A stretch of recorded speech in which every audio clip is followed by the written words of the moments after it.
सभी दोस्तों का बहुत बहुत स्वागत है। दोस्तों, आज के वीडियो में आपको दो अनमोल ज्ञान प्राप्त होगा। पहला ज्ञान है भगवान महात्मा बुद्ध के अनमोल विचार। इसे जानेंगे एक छोटी सी कहानी के माध्यम से। उसके बाद जानेंगे स्वास्थ्य से संबंधित बहुत ही महत्वपूर्ण जानकारी। इसलिए सभी मित्रों से विनम्र निवेदन है कि वीडियो लास्ट तक सुनिएगा और जो आपको ज्ञान प्राप्त हो ये ज्ञान ज़्यादा से ज़्यादा लोगों तक शेयर करिए। दोस्तों, ज्ञान का दान सबसे महादान होता है। विद्या का दान महादान कहलाता है। इसलिए इस वीडियो को ज़्यादा से ज़्यादा लोगों तक शेयर करें। सब लोग इस जानकारी को अपनाएं, अपने शरीर को स्वस्थ व निरोग बनाएं। तो चलिए दोस्तों, पहले सुनते हैं भगवान महात्मा बुद्ध के उपदेश को। एक बार भगवान बुद्ध अपना चतुर्मास पाटलिपुत्र में व्यतीत कर रहे थे। उनका उपदेश सुनने के लिए बहुत से लोग आते थे। एक दिन की बात है कि प्रवचन के समय उनके शिष्य आनंद ने पूछा, भंते, आपके सामने हजारों लोग बैठे हैं, बताइए इनमें सबसे सुखी कौन है? भगवान बुद्ध ने कहा, वह देखो, सबसे पीछे दुबला सा फटे हाल जो आदमी बैठा है, वह सबसे अधिक सुखी इंसान है। यह सुनकर आनंद की समस्या का समाधान नहीं हुआ। उसने कहा, यह कैसे हो सकता है भंते? बुद्ध बोले, अच्छा, अभी बताता हूँ। उन्होंने बारी बारी से सामने बैठे लोगों से पूछा, तुम्हें क्या चाहिए? किसी ने धन मांगा, किसी ने संतान, किसी ने बीमारी से मुक्ति मांगी, किसी ने अपने दुश्मन पर विजय मांगी, किसी ने मुकदमे में जीत की प्रार्थना की। एक भी व्यक्ति ऐसा नहीं निकला जिसने कुछ ना मांगा हो। अंत में उस फटेहाल आदमी की बारी आई। तो बुद्ध ने उससे पूछा, कहो भाई, तुम्हें क्या चाहिए? उस व्यक्ति ने कहा, कुछ भी नहीं। अगर भगवान को कुछ देना ही है, ऊपर वाले को कुछ देना ही है, तो बस इतना कर दे कि मेरे अंदर कभी चाह पैदा ही ना हो, कभी चाह ही पैदा ना हो। मैं ऐसे ही अपने को बड़ा सुखी मानता हूं। तब बुद्ध ने कहा, आनंद, जहां चाह है वहां सुख नहीं हो सकता है। दोस्तों, इस छोटी सी कहानी से आपको क्या प्रेरणा मिली, हमें कमेंट सेक्शन में जरूर बताइएगा। चलिए मित्रों, अब जानते हैं स्वास्थ्य से संबंधित आज की महत्वपूर्ण जानकारी। जैसे दोस्तों, आप जानते हैं हमारा शरीर 5 तत्वों से बना है और हमारे शरीर में 3 दोष पाए जाते हैं, वात दोष, पित्त दोष और कफ दोष। जब हमारे शरीर में 5 तत्वों में से किसी भी तत्व की कमी हो जाती है, तो उस तत्व की कमी की वजह से, उस प्रोटीन विटामिन की कमी की वजह से हमारे शरीर में विकार उत्पन्न होता है। जैसे मित्रों, अगर हमारे शरीर में विटामिन डी, कैल्शियम की कमी हो गई तो क्या होगा? हमारे शरीर का विकास रुक जाता है, हमारे शरीर की हड्डियां कमजोर हो जाती है, जिसके कारण से शरीर में दर्द हमेशा बनी रहती है, कमजोरी से आती है और दोस्तों चलने फिरने में भी दर्द होता है। और जब हम बुढ़ापे में पहुंचते हैं तो हमारे कमर में दर्द, जोड़ों में दर्द, गठिया, बाई, बताश, तरह तरह की बीमारियां होती है। तो फिर हम डॉक्टर के पास जाते हैं। तो डॉक्टर क्या करता है? डॉक्टर हमें विटामिन डी या कैल्शियम से संबंधित सप्लीमेंट्री देता है, जैसे उसका कैप्सूल, उसका टैबलेट, सिरप या इंजेक्शन कुछ भी देता है।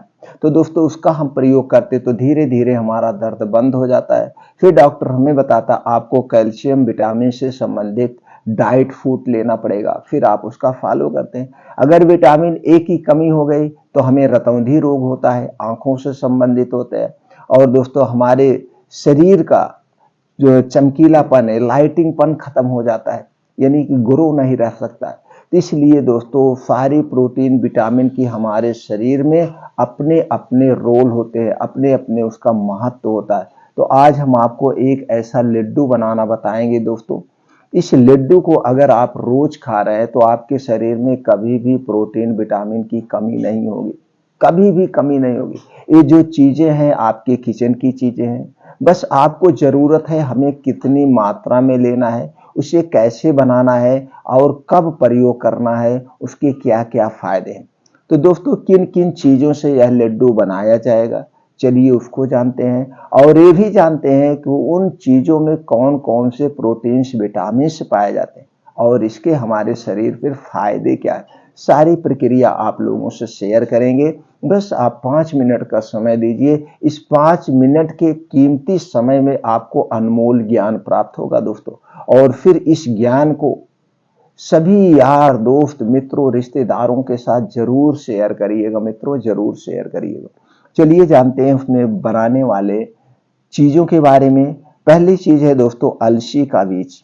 अलसी के बीज में क्या क्या पाया जाता है, इसमें पाया जाता है calcium, iron, potassium, magnesium, phosphorus, omega 3 and 6 fatty acid, vitamin A, vitamin B, vitamin C, vitamin K, vitamin E, vitamin D, vitamin B 2, vitamin B 6, vitamin B 12, protein, fibre, zinc, copper, antioxidant, beta carotene, carbohydrate, selenium जैसे छोटे मोटे और proteins vitamins पाए जाते हैं। यानी कि ये जो चीजें हैं इनमें सभी प्रकार के प्रोटीन्स विटामिन्स पाए जाते हैं। जैसे कौन कौन सी चीजें हैं आपको लेना है दोस्तों, उसमें ये सारे प्रोटीन्स विटामिन पाए जाते हैं। अब अगर हम इसके फायदे की बात करें तो दोस्तों ये हमारे शरीर की रोग प्रतिरोधक क्षमता बढ़ाता है, हड्डियों और मांसपेशियों को मजबूत बनाता है, वात पित्त कफ को बैलेंस रखता है, सर्दी खांसी अस्थमा रोग से बचाता है, पाचन तंत्र को मजबूत बनाता है, दिल को स्वस्थ रखने व हेल्थी रखता है, डायबिटीज को कंट्रोल करने में मदद करता है। दोस्तों ये कौन कौन सी चीजें हैं आपको लेना है, अलसी का बीज, मखाना, ओट्स, किशमिश, बादाम, सफेद तिल, छुहारा, देसी गुड़, मूंगफली का दाना, कद्दू का बीज, इन सारी चीजों में प्रोटीन्स विटामिन पाए जाते हैं जो हमने बताया। अब इनके और क्या फायदे हैं, ये दोस्तों डायबिटीज को कंट्रोल करने में मदद करता है, वायरल फीवर से बचाता है, चेहरे पर चमक बनाए रखता है, कोलेस्ट्रॉल को नियंत्रित करता है, बालों को पकने व बालों को झड़ने से बचाता है, आंखों की रोशनी तेज करता है, भूख खूब बढ़ती है, कमर दर्द, जोड़ों का दर्द, साठिका, गठिया, बाई बतास से छुटकारा दिलाता है, कब्ज गैस एसिडिटी को दूर भगाता है, शरीर का विकास करने में सहायक है, बुढ़ापे के लक्षण को कम करता है और बुढ़ापे से बचाता है। इसी तरह से दोस्तों छोटे मोटे इसके बहुत सारे बेनिफिट्स हैं। अब चलिए दोस्तों ये हम जानते हैं इस लड्डू को बनाना कैसे है और खाना कैसे है। दोस्तों इस लड्डू को बनाने के लिए आपको लेना है अलसी का बीज 100 ग्राम, मखाना 100 ग्राम, ओट्स 100 ग्राम, किशमिश 100 ग्राम, बादाम 100 ग्राम, सफ़ेद तिल 100 ग्राम, छुहारा 100 ग्राम, गुड़ आधा किलो, देसी गुड़ होना चाहिए मित्रों, मूंगफली का दाना 100 ग्राम, कद्दू का बीज 100 ग्राम, देसी गाय का घी 250 ग्राम। ये सारी चीजें आप ले लीजिए। अब जितने बीन्स है इन बीन्स को दोस्तों आपको हल्का सा ड्राई रोस्टेड करना है, हल्का सा भूनना है। भूनने में जो इसमें सीलन है, जो इसका मॉइस्चर है वो हट जाएगा और इसकी लाइफ बढ़ जाती है। भुनने के बाद इसे आप रख लीजिए ठंडा हो जाए। बादाम को भी भुनना है, छुहारे को नहीं भुनना है, बाकी चीजें आपको भून देना है, मूंगफली का दाना भी भुनना है, भून देना है। भुनने के बाद आप रख दीजिए। अब उसके बाद जब ठंडा हो जाए तो सारी चीजें मिक्सर में डाल के हल्का सा ऐसे दरदरा ऐसे पीस लेना है। दरदरा पीसने से क्या होता है, अलसी का बीज आपको खाने में आसानी होगी, नहीं तो ऐसे फुटती नहीं है। इसलिए सारी चीजें हल्का सा दरदरा आपको पीस लेना है। पीसने के बाद अब आपको कढ़ाई में दोस्तों क्या डालना है, घी डालना है। घी डालने के बाद उसी में आप गुड़ डाल दीजिए। गुड़ डाल के इसको चाशनी बना लीजिए। अब ये जब चाशनी बन जाएगी तो सारी चीजें जितने भी ड्राई फ्रूट्स हैं, सारी चीजें और जो बीन्स हैं, ये सारी चीजें उसी में डाल दीजिए। ये सारी माताएं बहनें घर की जानती हैं। तो दोस्तों कैसे लड्डू बांधा जाता है, कितना कितने ग्राम का बांधा जाएगा। अब ये सारी चीजें आपके ओके हो गई, लड्डू बांधने लायक चाशनी तैयार हो गई। अब इसे 100 ग्राम का लड्डू बांधना है। कितने का, 100 ग्राम का लड्डू बांधना है। अब दोस्तों इसमें कितनी चीजें आप देख लीजिए, अलसी का बीज 1 2 3 4 5 6 7 8 9 10 चीजें सब है। तो 10 चीजें हैं। एक दिन में हमें एक चीज के 1 चम्मच से 2 चम्मच खाना चाहिए। उसी हिसाब से लड्डू बांधा जाएगा। यानी कि 100 ग्राम का लड्डू आप बांध रहे तो 100 ग्राम में एक एक चीज का 10-10 ग्राम आपको मिल रहा है। तो 10 ग्राम तो एक दिन में आपको कितना लेना है, 10 ग्राम से 20 ग्राम लेना चाहिए। 20 ग्राम अलसी भी खाना चाहिए, 10 ग्राम दैनिक 2 चम्मच मखाना भी लेना चाहिए 2 चम्मच। उसी हिसाब से अंदाज बनाया गया। तो 100 ग्राम का जो ये लड्डू आपका बनेगा, एक लड्डू सुबह खाली पेट आपको खाना है। इसे खाने के बाद कुछ भी खाना पीना नहीं, पानी बिल्कुल नहीं पीना है। इस बात को ध्यान रखेंगे, ऐसे ही खा जाना है। खाने के 2 घंटे बाद तक कुछ भी खाना पीना नहीं है। एक लड्डू सुबह और एक लड्डू शाम को 5 से 6 बजे। अब शाम को 5 से 6 बजे आपको खूब भूख लगती है, उस समय एक लड्डू आपको खाना है शाम के 5 से 6 बजे। और उस समय खाने के बाद भी 2 घंटे तक कुछ नहीं खाना पीना है। तो एक लड्डू सुबह, एक लड्डू शाम। चाहे तो 2 लड्डू खा सकते हैं, नहीं तो एक ही लड्डू रोज खाइए। कितने दिन तक खाना है? अब दोस्तों ठंडी आ गई है, अब ठंडी 3 महीना रहेगी। ठंडी 3 महीना यानी कि दिसंबर, जनवरी, फरवरी तक ठंडी लगभग रहती है। ये 3 महीना आप इस लड्डू का सेवन कर दीजिए।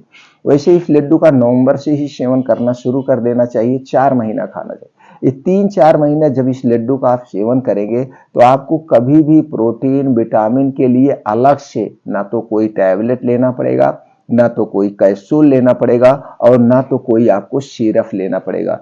ये सारे प्रोटीन विटामिन से भरपूर है, आपको कुछ नहीं लेना पड़ेगा। तो दोस्तों इस लड्डू को जरूर खाइए। ठंडी में की भी खा सकते हैं, गर्मी में भी खा सकते हैं। तो गर्मी में जब खाना तो सिर्फ एक बार खाना, ठंडी में खाना 2 बार खाना। अब दोस्तों इस पे भी डिपेंड करता है कि आप काम कौन सा करते हैं। आप इसमें बैठने वाला काम करते हैं, या कोई जिम में जाते हैं, योगा करते हैं। आप ऐसे कुछ बच्चे हैं जो रनिंग करते हैं, पुलिस की तैयारी कर रहे हैं, आईएएफ की, पीसीएफ, मतलब किसी भी चीज की तैयारी कर रहे हैं, मेहनत कर रहे हैं, दिमागी मेहनत कर रहे हैं, शारीरिक परिश्रम कर रहे हैं, तो आप एक एक लड्डू सुबह शाम खा सकते हैं। अगर एक एक लड्डू सुबह शाम, इसे चाहें तो दूध के साथ भी ले सकते हैं, गुनगुना दूध हो, लेकिन पैकेट का दूध नहीं होना चाहिए, एक घर का दूध होना चाहिए।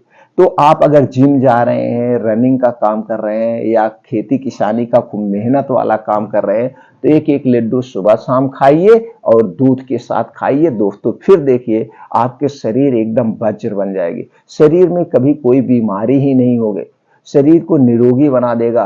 और जो शरीर में छोटी मोटी कोई बीमारियां होगी, वो बीमारियां स्वतः ठीक हो जाएगी। इतना सेफ है दोस्तों, इसका कोई साइड इफेक्ट नहीं, इसमें जितनी चीजें बनी है कोई साइड इफेक्ट नहीं है।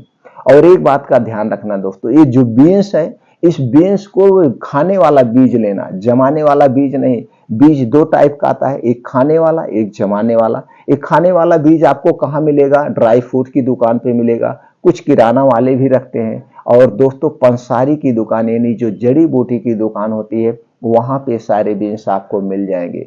अब दोस्तों वहां से लेना है।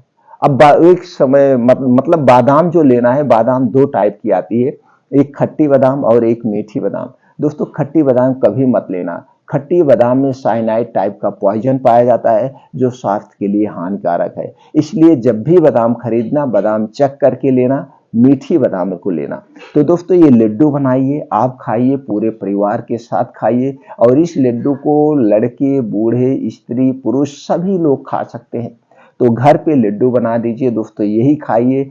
चाय छोड़िए, समोसा छोड़िए, पकौड़ी छोड़िए, सारे हमारे स्वास्थ्य के लिए हानिकारक है।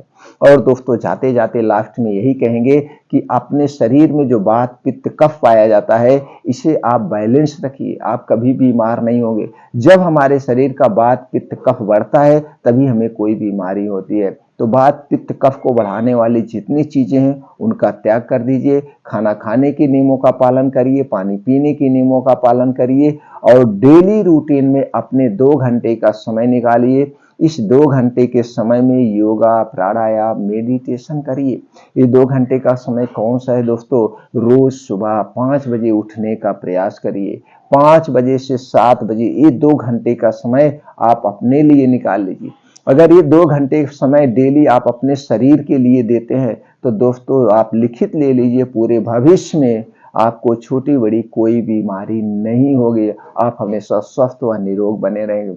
अब इस 2 घंटे में क्या करना है? 5 से 6 किलोमीटर का मॉर्निंग वॉक, इसे आधे घंटे में कवर करना है। और मॉर्निंग वॉक जो करना है, जहाँ पे मिट्टी हो, हरी घास हो, नंगे पांव करना है। नंगे पांव मॉर्निंग वॉक के अलग ही फायदे हैं। अब उसके बाद दोस्तों बैठ के एक स्थान पे कम से कम 2 योगा करना है। पहला योगा है अनुलोम विलोम, जिसे हम नाड़ी शोधन कहते हैं। दूसरा योगा है कपालभाति। नाड़ी शोधन और कपालभाति यानी अनुलोम विलोम, कपालभाति, ये 2 योगा जरूर करना है। कितनी कितनी देर? 20 से 25 मिनट। अगर ये दोनों योगा करते हैं तो आपके शरीर में कोई भी बीमारी नहीं होगी, न तो दोस्तों एनीमिया से संबंधित, ना तो आपके शरीर में कोई विकार उत्पन्न होगा, ना तो आपका कभी पाचन तंत्र खराब होगा। अब इतना योगा करने के बाद वहीं पे कुछ और योगासन करिए, जैसे सूर्य प्राणायाम, वज्रासन, शीर्षासन, कुछ और करिए। और जब सब योगा करने के बाद लास्ट में दोस्तों आपको 15 मिनट का, 20 मिनट का मेडिटेशन करना है, यानी ध्यान करना है। ध्यान करके आप अपने सब कॉन्शियस माइंड को एक्टिव करिए।